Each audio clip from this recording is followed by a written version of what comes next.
हा जिल्हा हा स्वाभिमानी जिल्हा आहे. हा लढाऊ जिल्हा आहे. याचं चित्र तुम्ही लोकसभेला पाहिलेलं होतं. विधानसभेच्या निवडणुकीमध्ये ज्याही पद्धतीनं EVMच्या माध्यमातून मताचं ट्रान्सफरिंग केलं गेलं, त्यामुळं या जिल्ह्यामध्ये अनेक लोक माझ्यासारखी लाखाच्या फरकानं निवडून येणारी काठावरती आली आणि याचा एक मनामध्ये द्वेष होता, राग होता. गेल्या वर्षभरामध्ये पालकमंत्र्यांनी ज्याही पद्धतीनं धुमाकूळ या जिल्ह्यामध्ये मांडलेला होता आणि 12च्या 12 नगराध्यक्ष हे कमळाचेच असले पाहिजेत, हे चित्र ह्या जिल्ह्याला मानवलं नाही. सांगोल्यामध्ये म्हणजे अगदी बिराणीत गुळवणी ओतून केलेला कार्यक्रम म्हणजे 5200 मतांनी, असं कुणाला अपेक्षित पण नव्हतं. ज्याही पद्धतीनं पंढरपूरमध्ये त्या प्रणिता भालके लढल्या, तिथं आबी लढल्या, प्रत्येक ठिकाणी आमच्या इथं अकलूजमध्ये थोडासा उमेदवाराचा ही झाला, पण तरी अकलूज म्हणलं की 5000 मताचं लीड हे पक्कंच असतं. त्यामध्ये बदल किंवा फेरबदल असण्याचं कारण नाही.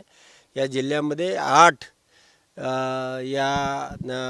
म्हणजे कमळ पराभूत करून आलेल्या सगळ्या शिंदे सेना असतील, सगळ्यांचा प्रचार मी केलेला होता. शिंदे सेना असो, वेगवेगळ्या आघाड्या असो, राष्ट्रवादी असो किंवा मशाल असो, या सगळ्यांच्या बाबतीमध्ये जेही चित्र आहे ते अतिशय म्हणजे या जिल्ह्याचा स्वाभिमान जागा करणार आहे आणि पालकमंत्र्याच्या ज्या वागण्याला एक चपराक देणार आहे, अशा पद्धतीचं हे आज झालेला निकाल आहे. अकलूजचा दहशतवाद संपू म्हणत होते पालकमंत्री असतील, राम सातपुते असतील, आज काय सांगतो त्यांना विजय? नाही, तिथं मी त्यांना जे वाटत होतं विधानसभेला जे चित्र 50% मतदान 48% मतदान त्या ठिकाणी त्यांना EVMच्या माध्यमातून पडलेलं होतं.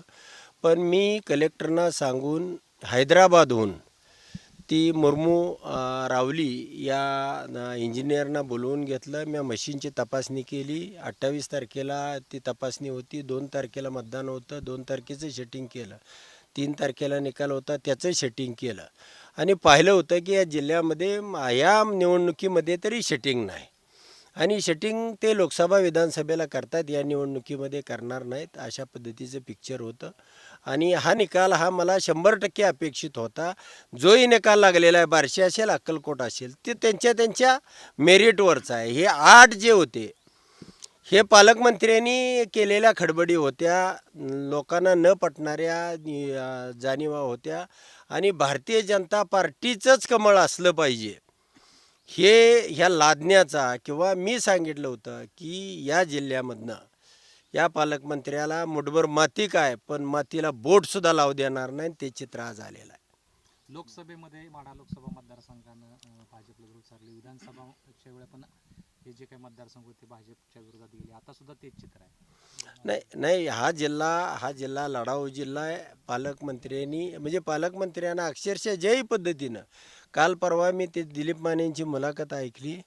मी 6 महिने संघर्ष कसा केला आणि त्या भाजपमध्ये पोचलो. भाजप म्हणजे आता काय आहे, एक पोलिसांची जेल आहे आणि एक पक्षाची जेल आहे. पक्षाच्या जेलमध्ये जाण्यासाठी लोकांची रांग लागलेली आहे आणि जेलमध्ये जाऊन हे लोक करणार आहेत काय?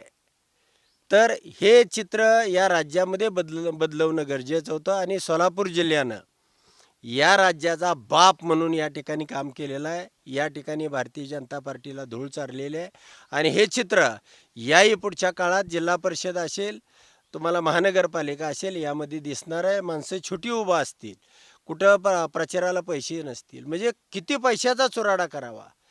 300 कोटी रुपये पालकमंत्र्याचे वाया गेले. शेवट अकलूजला 5 मताला 1.5 लाख रुपये, म्हणजे काय त्या पैशाचा महापूर कसा असतो, म्हणजे 30,000 रुपयाला एक मत. या पद्धतीनं त्यांनी शेवटपर्यंत झुंज दिली आणि इथलं जे चित्र आहे विरुद्ध मोहिते पाटलाचं, ते काही खर्च करत नाहीत. त्यामुळं या ठिकाणी थोडंफार नाही म्हणलं तरी 2-4 जागेचं नुकसान झालेलं आहे. पण जो नगराध्यक्ष निवडून यायला पाहिजे होता 5,000पेक्षा जास्त मतांनी, तो त्या ठिकाणी आलेला आहे. उमेदवारीमध्ये थोडासा अशिक्षित असा थोडासा घोटाळा झाला. पण एक या जिल्ह्यामधलं हे चित्र बघून पालकमंत्र्यांनी आता पुन्हा या जिल्ह्यामध्ये पाऊल ठेवू नये. हीच संदेश या जिल्ह्यानं दिलेला आहे. मशीनमध्ये सेटिंग झालं नसल्यामुळे विजय झाला आपला. हा 100% मशीनमध्ये सेटिंग नसल्यामुळं मी ते स्वतः तपासल्यामुळं मी इथंच नाही तपासलं, मंगळवेढ्याला तपासलं, पंढरपूरला तपासलं, प्रत्येक ठिकाणी मी स्वतः तपासलं. त्यामुळं जिथं सेटिंग नाही तिथं भाजप नाही, हा साधा मूलमंत्र आहे, यापेक्षा वेगळं काय नाही. धन्यवाद.